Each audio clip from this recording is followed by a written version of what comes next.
Okay, Delhi సుల్తాన్ యొక్క continuation మనం చూసినప్పుడు నెక్స్ట్ మనకు వస్తే ఖిల్జీ వంశం. సో ఫస్ట్ మనం చూసాం బానిస వంశం. సో బానిస వంశ స్థాపకుడు కుతుబుద్దీన్ ఐబక్ తర్వాత మనకి ప్రముఖుడు అంటే ఇల్టుట్మిష్, ఆ తర్వాత ప్రముఖుడు అంటే బాల్బన్. ఇలా ముగ్గురు ఉంటారు. మధ్యలో ఒక రజియా సుల్తాన్ అని చెప్పేసి ఢిల్లీని పాలించిన ఏకైక మహిళ అని చెప్పేసి అన్న. ఖిల్జీ వంశం, ఖిల్జీ వంశ స్థాపకుడు జలాలుద్దీన్ ఖిల్జీ అంటారు అండ్ గొప్పవాడు అల్లావుద్దీన్ ఖిల్జీ. ఇక్కడ ఖిల్జీ వంశం, ఈ ఖిల్జీ వంశం 30 సంవత్సరాల పరిపాలన 1290 నుంచి 1320 మధ్య. అందులో ఫస్ట్ పర్సన్ ఈ జలాలుద్దీన్ ఖిల్జీ. ఈ జలాలుద్దీన్ ఖిల్జీ 1290 నుంచి 96 మధ్య 6 సంవత్సరాల పరిపాలన చేస్తాడు. ఇతను ఖిల్జీ విప్లవం, ఈ ఖిల్జీ విప్లవం ద్వారా సింహాసనం అధిష్ఠించాడు. అంటే కైకుబాద్ని కైమూర్ని హత్య చేసి ఈ యొక్క జలాలుద్దీన్ ఖిల్జీ పాలకుడు అవుతాడు. దాన్ని ఖిల్జీ విప్లవం అని చెప్పేసి పేర్కొంటారు. అయితే దీని కాలంలో మంగోల్స్ దండయాత్ర జరిగినప్పుడు మంగోల్స్ని ఓడిస్తాడు. 50,000 మంది మంగోల్ సైనికులను బంధించినాడు. ఆ 50,000 మంది మంగోల్ సైనికులు ఢిల్లీలో స్థిరపడతాం, ఇస్లాం మతం స్వీకరిస్తామని చెప్పంటే వాళ్ళని అలౌ చేస్తాడు. అలాగే 50,000 మంది మంగోల్స్ని ఇస్లాం మతంలో మార్పించినారు. వాళ్ళని నియో ముసల్మాన్లు అని చెప్పేసి అంటారు. ఇప్పుడు ఈ యొక్క నియో ముసల్మాన్లు స్థిరపడిన ప్రాంతాన్ని మొగల్పురా అని చెప్పేసి అన్నాం. ఇతని కాలంలో ఒక సూఫీ సెయింట్ సిద్ది మౌలా, ఈ సిద్ది మౌలా రాజకీయ విషయాల్లో జోక్యం చేసుకుంటున్నాడని చెప్పేసి జలాలుద్దీన్ ఖిల్జీ యొక్క కుమారుడు అర్కాలీ ఖాన్ అని చెప్పి ఉంటాడు.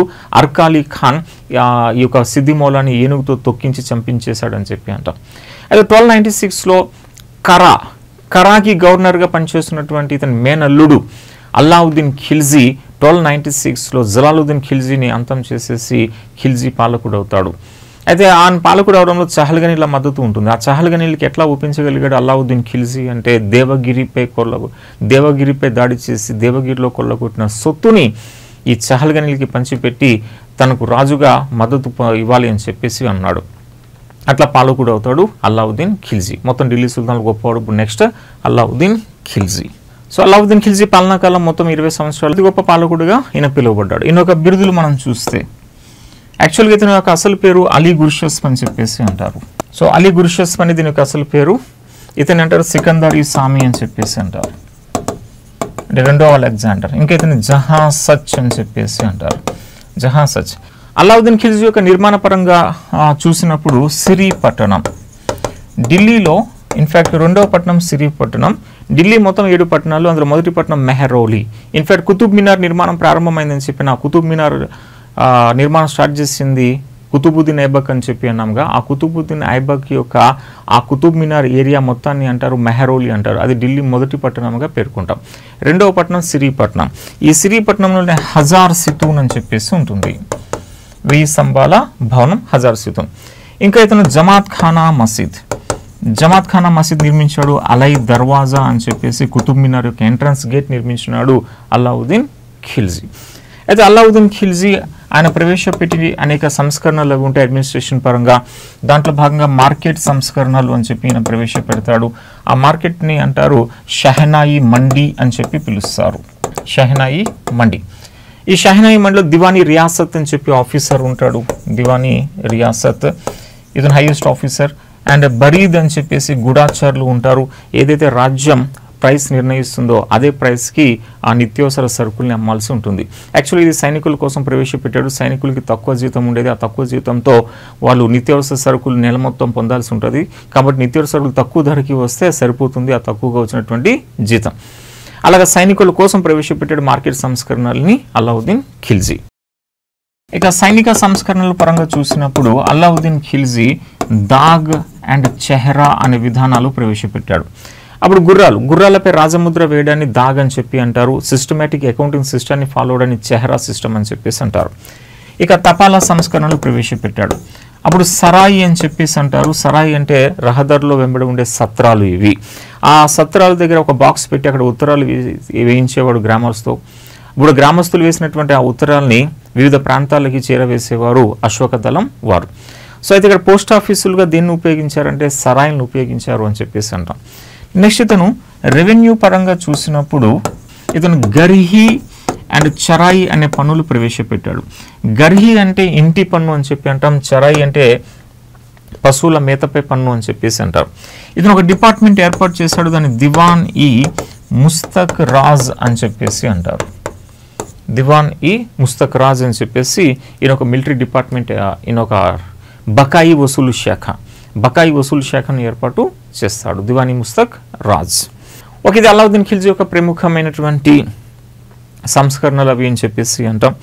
సో ఈయన కాలంలో ఇన్ఫ్యాక్ట్ అమీర్ ఖుస్రో ప్రత్యేకత ఏంటి అంటే బాల్బన్ కాలం నుంచి గియాజుద్దీన్ తుగ్లక్ వరకు ఉన్నటువంటి వ్యక్తి ఈ యొక్క అమీర్ ఖుస్రో. అలా అలావుద్దీన్ ఖిల్జీ కాలంలో అమీర్ ఖుస్రో ఉన్నాడు. దివాన్ తారీఖీ అలై అనే పుస్తకం ఈ యొక్క అలావుద్దీన్ ఖిల్జీ పైన రాస్తాడు ఈ యొక్క అమీర్ ఖుస్రో.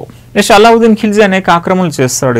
ఇతను గుజరాత్ని ఆక్రమణ చేశాడు, రణతంబోర్ని ఆక్రమణ చేశాడు, ఎసెట్రా రాజపుత్ర రాజ్యాలు ఆక్రమణ చేసిన తర్వాత దక్షిణ భారతదేశ దండయాత్రలో భాగంగా ఇతను యాదవాస్ని ఓడించాడు, కాకతీయులను ఓడించాడు, హోయసాలాస్ని ఓడించాడు, పాండ్యాలను కూడా ఓడిస్తాడు. ఈయన గుజరాత్లో కమలాదేవి అని చెప్పి ఉంటుంది, ఆ కమలాదేవిని వివాహం చేసుకున్న అలావుద్దీన్ ఖిల్జీ. ఇతని యొక్క గుజరాత్లోనే దొరికినటువంటి ఒక సైనికుడు, ఆయన పేరే మాలిక్ కఫూర్ అని చెప్పంటాం. అలావుద్దీన్ ఖిల్జీ యొక్క దక్షిణ భారతదేశ దండయాత్ర నేతృత్వం వహించాడు మాలిక్ కఫూర్. ఇతను గుజరాత్లో దొరికాడని చెప్పి అంటాం. ఇక అలావుద్దీన్ ఖిల్జీ పరిపాలన పరంగా మతం అనేది ఇప్పుడు పరిపాలన ప్రవేశించకూడదు అని చెప్పేసి అనేవాడు. కాబట్టి ఇతను ఈ ఉలేమాలు వాళ్ళ ఆధిక్యతను ఖండిస్తాడు. ఇతను ఖలీఫాని కూడా గుర్తించలేదు అని చెప్పేసి అంటాం. అండ్ షేక్ జాదా అంటే స్థానిక ముస్లింలను అంటారు, షేక్ జాదాలు అంటారు. ఆ షేక్ జాదాలకి ఉన్నత పదవులు ఇచ్చాడు అలావుద్దీన్ ఖిల్జీ. ఈ అలావుద్దీన్ ఖిల్జీ చిత్తోడు పైన దాడి చేశాడు రాణి పద్మిని కోసం అని చెప్పి పద్మావతి అనే పుస్తకంలో ప్రస్తావించబడింది. ఆ పద్మావతి పుస్తకాన్ని మాలిక్ మొహమ్మద్ జైసీ ఈయన షేర్షా ఆస్థానా కవి రాశాడు. అలావుద్దీన్ ఖిల్జీ కాలంలో మంగోల్ దండయాత్ర ప్రముఖ కుట్లుక్ ఖాన్ అని చెప్పి అంటారు. ఈ కుట్లుక్ ఖాన్ ఈయన భారతదేశంపై దాడి చేశాడు. అది అలావుద్దీన్ ఖిల్జీ కాలంలో అని చెప్పి. అయితే కుట్లుక్ ఖాన్ ఢిల్లీని ఆక్రమణ చేసి ఆల్మోస్ట్ 1.5 year పాటు శాసిస్తాడు. అప్పుడు ఇది 1298లో జరిగిందని చెప్పి అంటాం కుట్లుక్ ఖాన్ యొక్క దండయాత్ర.